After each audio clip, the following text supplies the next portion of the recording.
In the early 2000s, our congregation started to come to terms with the fact that the size of our building was more than we needed, along with significant needed maintenance and accessibility repairs. The newest part of our building was a sanctuary built in 1960, while other portions dated back several decades. There were also budgetary concerns with a small congregation that was starting to age. How could we continue to thrive with our burden our building was becoming? About this time, the Nisqually earthquake occurred in 2001. The First Christian Church Disciples of Christ on Broadway in Capitol Hill suffered structural damage to their building that was beyond their financial means to repair. Faced with the needed move, they began discussions with the Pilgrim Congregational Church, located a few blocks further north, about the possibility of a merger. Our congregation entered that discussion with them as well.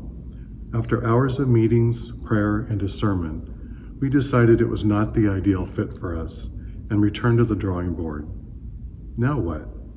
In time, we decided the best answer was to sell our building and either purchase and remodel another building that better suited our needs, or purchase property and build a new one. We looked at some existing buildings but determined they weren't much better than ours. So we decided to step out in faith and sell our building, while not yet having found property to build. We wish to relocate and have better visibility in an economically and racially diverse neighborhood. We dreamed of including housing that would help support us and the community as well.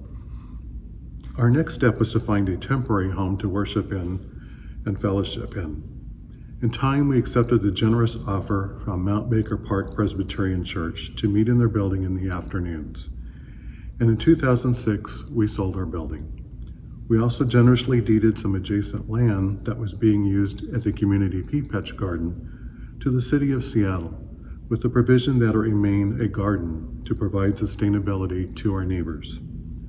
This move did present some challenges to overcome. Some members could no longer walk to church, and for others, the adjustment to an afternoon meeting time did not work for them.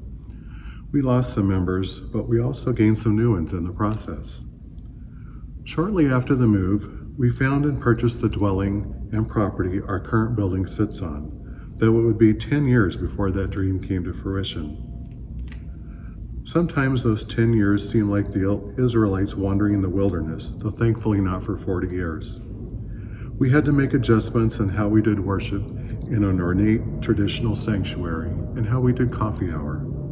We had to manage the older duplex that was on our new property and later had to deal with some very difficult tenants. We had many long board and congregational meetings as building costs rose and we had to downsize our plans. Despite this, we hung on to our dream, visualizing what God was leading us to. I feel the last year and a half has been a bit of a wilderness experience also. We have endured the death of some dear members, separation, and adjusting to meeting remotely and not being able to receive our weekly hugs from each other. And yet, like that 10-year period, we've continued to fund our basic expenses and support ourselves and our neighbors in new ways. I look forward with anticipation to what next year will bring, and I hope and pray you will continue that journey with us. Thank you.